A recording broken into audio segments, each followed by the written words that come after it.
That would be good enough. Let's just sit right here the whole time. Oh my god. So, It's not gonna get hot at all. what was your first impression of me? Down a tiny bit.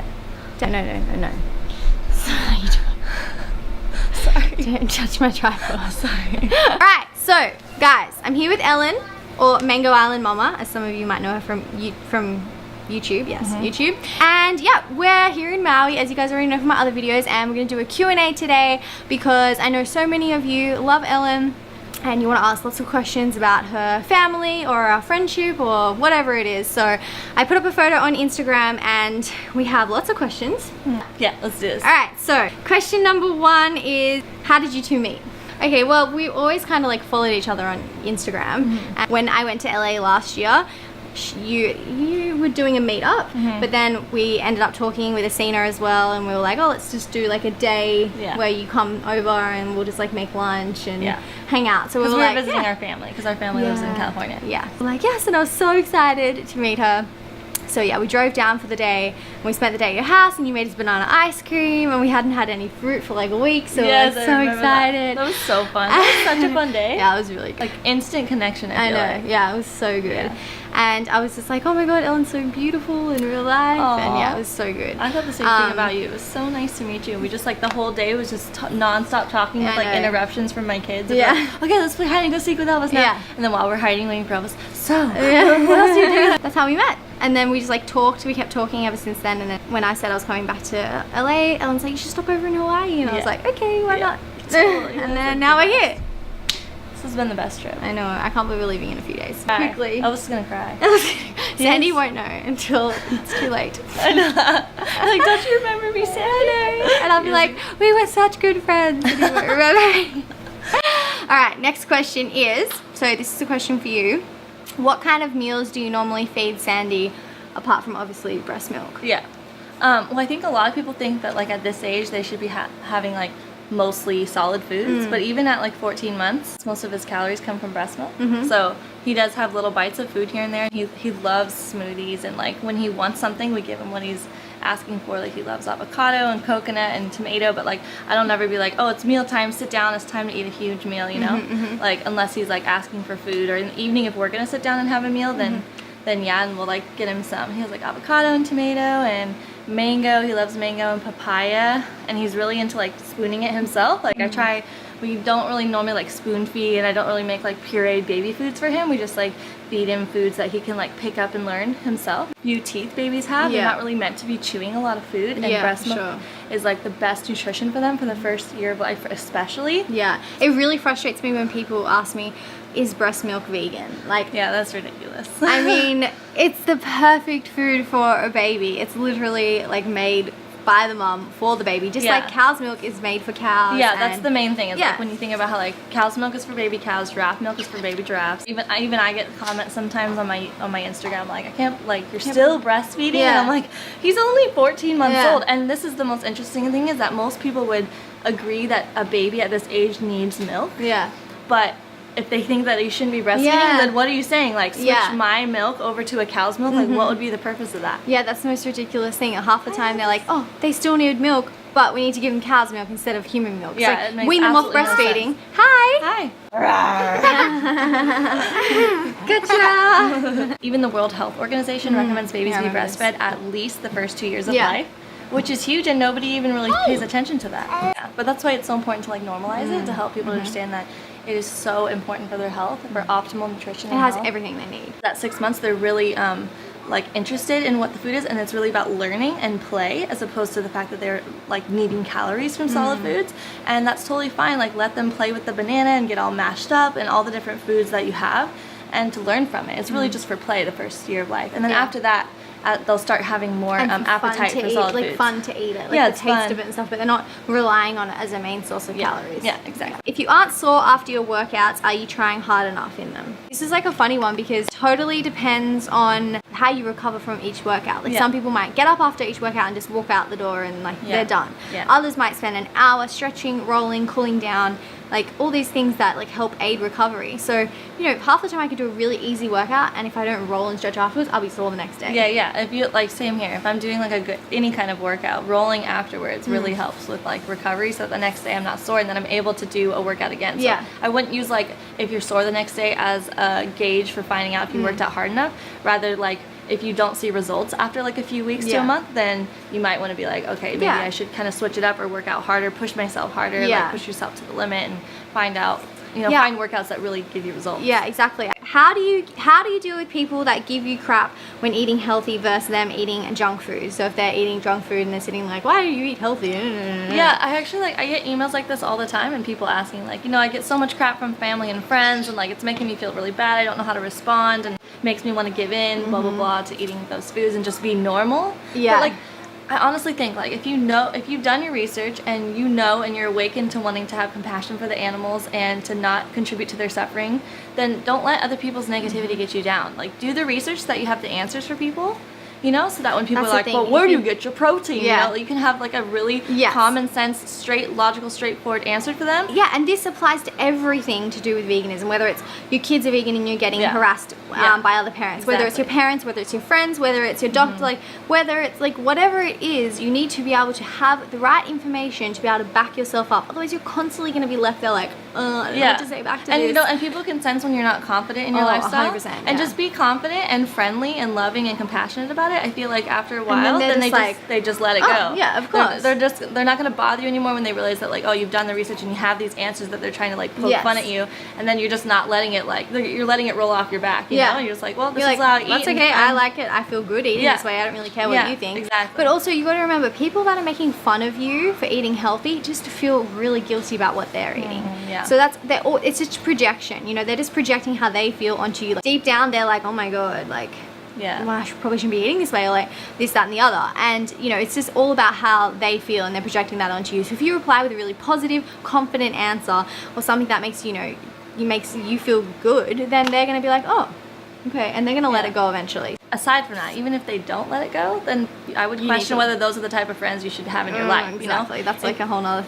Because like, if you're doing something to better yourself, better the environment, have more compassion in the world, and they're giving you crap for it, they're not just letting you be and you know, change your lifestyle to change and evolve and grow, then those people are going to hold you back to not evolve and grow as a person throughout your life. So why do you even want them in your life? Exactly. Yeah. Oh, is there anything wrong with cooked food in Ellen's opinion?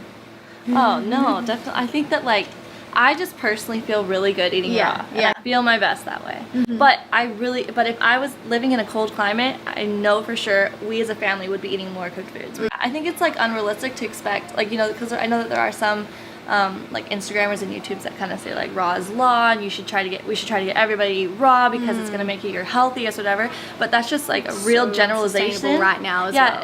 It's not sustainable for like across the entire world. People in like cold England be like, oh, I should be eating raw, but like, you know, this nasty papaya in front of me. You know what I mean? Like potatoes and rice and quinoa and beans like are perfectly suitable, wonderful foods. That's why I think it's so important for like all the different YouTubers, vegan YouTubers, to share like their different ways that you can eat, and so that people that are new to the vegan lifestyle can see like what works for them and helps them feel good. And it doesn't make them feel daunted by having to do a certain thing. Yeah, a certain way. Next question is, how do you know if your kids get enough calories, and how to best support their growth on a vegan diet? Okay. Well, I saw like another question that was similar to that in that Instagram post, and someone was saying like, because it's, you know, how do you ensure they get enough calories, because when they don't know how to get enough calories because they're not old enough to understand.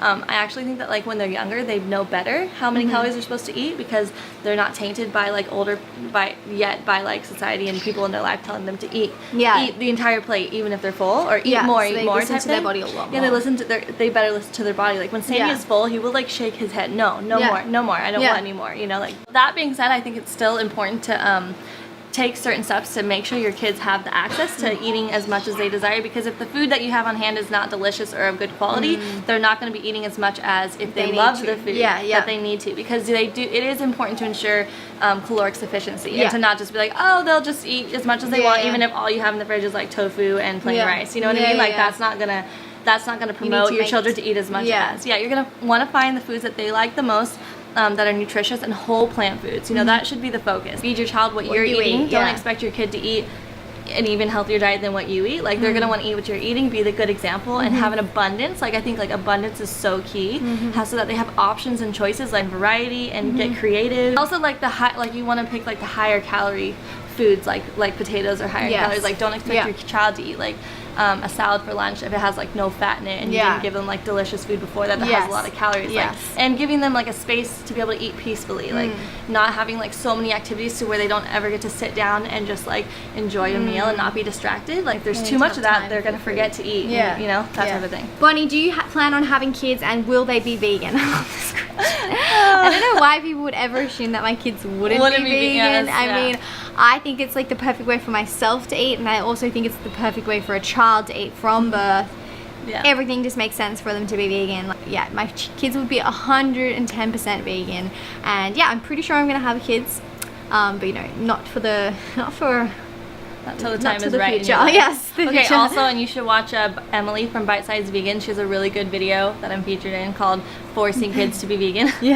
Forcing kids. So there's that question of like, will people go, oh, well, you're gonna, you know, force them to be that way? Watch that video. I'll link that down below. It's a really good video. Really nice when people say that we're forcing our beliefs onto a child. It's ridiculous. Because we're being vegan. I mean, that's exactly the same as saying we're forcing our kids to eat meat if you're a meat eater. Like, it's exact same thing. It's actually more so forcing your kid when you're forcing them to eat the standard diet that like promotes illness and disease, and also you're forcing them to eat dead animals and their byproducts. They don't know really that's what it is. So you're tricking them into eating something that they think is just food. Like I was never told an animal. When I like growing up, I was never like given a plate of steak and gone, did you know this is a dead cow? I just want to let you know. If you don't have to eat it, if you don't want to eat a dead cow. Never. It was just like, this is steak, eat it. You know? Do either of you ladies feel bloated after your meals? This is a good one. This is a really good one. Because I get really frustrated when people compare being full to being bloated, because it's a huge difference. I actually put like I think I've done a whole video on this, and it's so frustrating because, you know, people get turned off by having a full stomach because they think that this is bloating, and they think it's not normal, because nobody promotes eating until you're full. All the diets are always like just eat small portions, don't eat until you're full, whereas like really we're supposed to be eating until we're satisfied and full, and having like a full food belly is totally normal and good. You know, it goes down, and then when you're hungry again, you eat again. Exactly. So don't be ashamed of having a belly after you eat. Like you should embrace it. There's a big difference between being bloated and being full. Bloated is like gas, uncomfortable. There's something actually going wrong in your digestion. And actually, I have a top 8 tips for good digestion on my website if you're interested. Food combining is usually like a top thing, and also hydration is always a massive thing for me, especially when eating cooked food. Drink a liter of water half an hour before you have a meal. So last question is, would either of you two marry a non-vegan? And this question comes up a lot, and people tend to get really offended when you talk about this, especially with friendships or relationships, because they're like, it's just what you eat. Like, how can that define a relationship? But it's so much more than what you eat, as hopefully a lot of you know by now. It's a core inner belief. It's about your ethics, and you know, so much more than what you eat. So for me personally, I would find it hard to have a deep connection with another person that doesn't see eye to eye on the same, you know, level of ethics. When me and Tim first met, like, we were on completely different pages then. I wasn't vegan, and he was only plant-based. He hadn't really found the ethical connection yet, so it worked. That was like us too. Well, Andrew and I started dating when we were 15 before either of us were vegan. That's so cute.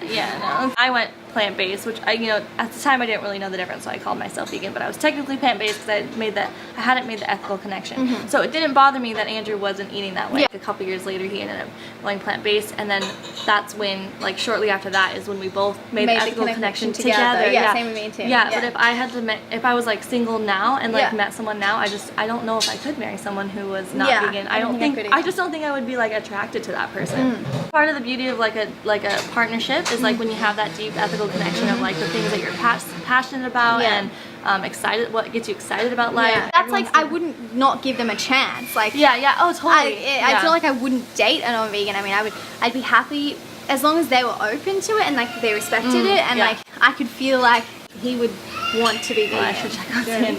Oh, Cindy. Hey, Munchkin. 1 more minute. It's been 10 and you've got 1 to go. I think like, yeah, giving that person a chance and Yeah, like of course. seeing if they're open to it, because we all had that moment, right? Yeah. Like, All right. So I think we're gonna end the Q&A here because we're gonna go play some games. But yeah, I'm happy with that. Me too. Yeah, that was awesome. really good. I'm glad we did that. All right. Bye. No. No, you have to cover this bit. You have to cover that bit. Okay, try it again. Ready? Right. Bye.